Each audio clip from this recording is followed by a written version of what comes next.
Sean Salisbury here for Open Sports. Let me go through a list of the MVPs as we change every single week. We all do. We go by numbers, and then, oh, this team won, and then this team lost. And that's the way it is. It's great fodder, and that's why we pick the MVP, and every year speculate, and every week speculate. And I love it. But the speculation is now getting to the point where the MVP is going to be named soon, and we got to get right down to the serious talk about who is the MVP of this league. Now, let me give you some names of guys that aren't, but can be considered and have been considered at some points during the season.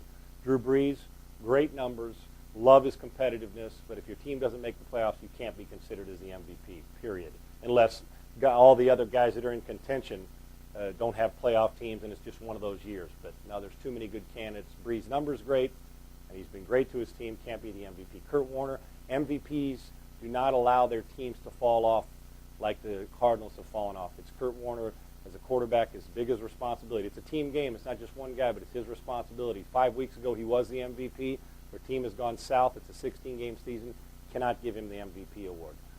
Matt Ryan. I haven't seen a polished rookie come along like this maybe since Peyton Manning, and his arm's stronger, and he actually looks as poised as any rookie I've seen come into the league playing that position at quarterback. Great year.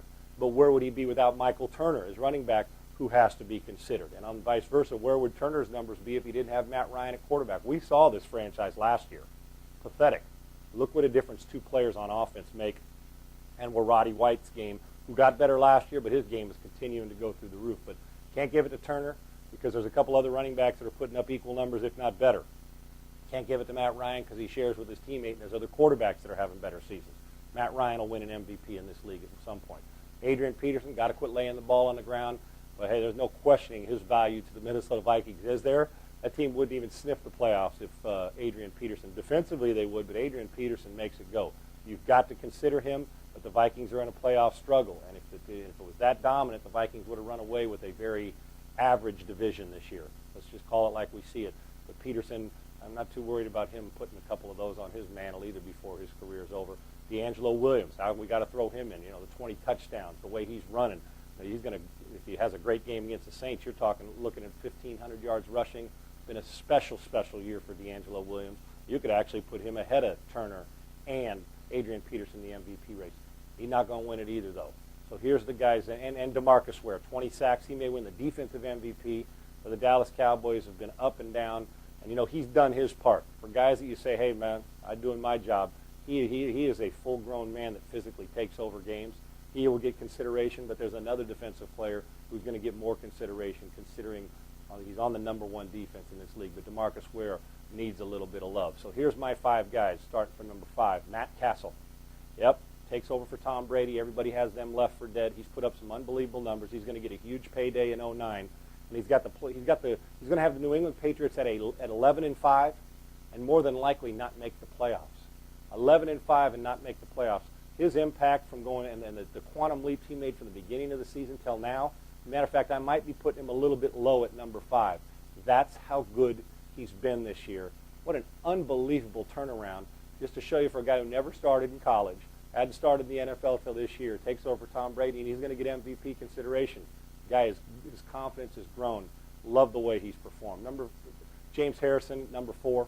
He's got to be your highest defensive guy. You know, he runs down on special teams and like third and tackles on his team in special teams as a superstar outside linebacker. He's forced 7 fumbles this year and has 16 sacks. So he can do it all. And so when you put the running down on special teams and doing it all, you've got DeMarcus Ware and James Harrison, but the number 1 defense in the NFL, and they're the best defense in the NFL, and he's the best player, and they're a team going to the playoffs and has a chance to win the whole thing. His value to the team is as big as there is. And if Ben Roethlisberger, who's not in my top 5, he's another name you could consider with the other guys that didn't make it. You got to throw Ben in there, even though his numbers are not anywhere near the other quarterbacks in the league. You think about how he's put an S on his chest at certain times this year and won games for him.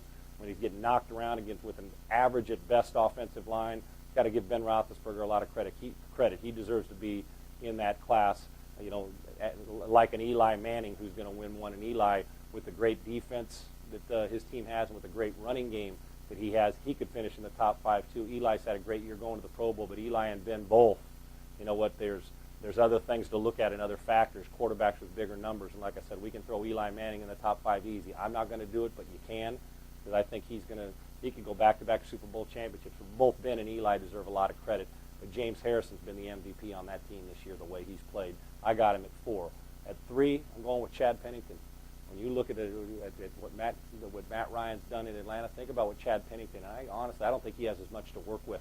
Roddy White's a Pro Bowler. Michael Turner. I mean, Chad Pennington also physically, when people call him physically limited, but boy, he sure didn't look physically limited this year. Has done everything. He's the most unselfish quarterback I know in this league.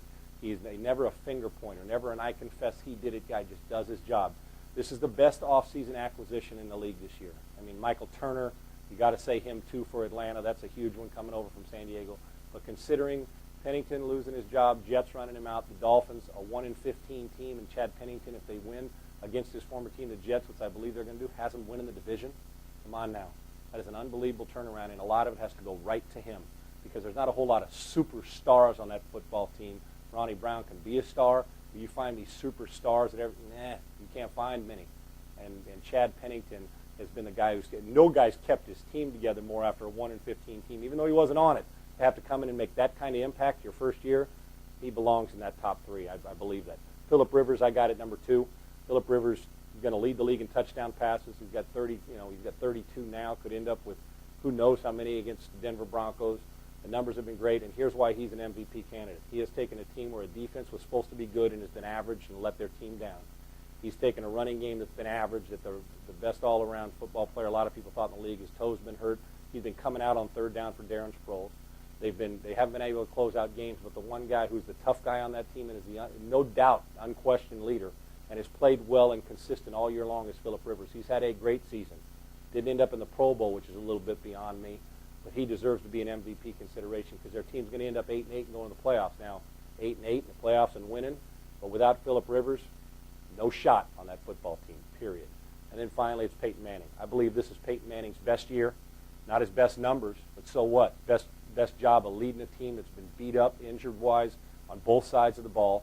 He's had 2 knee surgeries in the summertime, overcame them, didn't complain, didn't make the excuse, just kept playing. Everybody had him left for dead after about 6 weeks of the season, and he's kept going on and on, got them on a complete hot streak. Nobody's going to want to play them. Nobody's going to bet against them in the playoffs. And Peyton Manning's playing great football, great leader, great numbers on a team that the run game for most of the season was averaging about 70 yards a game, different offensive linemen. Peyton Manning's best season's been in 2008. He deserves as much. It's like Bill Belichick's coaching job in 2008. Unbelievable. You better consider him for Coach of the Year, too, even though Sperano's going to win it. But Peyton Manning is your MVP, and that will be validated here in the next, when the voting comes down. Peyton Manning deserves it. He's earned it. He's got his team hot, and we may see a Peyton-Eli Super Bowl. I'm Sean Salisbury for Open Sports. So you think you can tackle a pro? There's only one way to find out. Click on fantasy at opensports.com.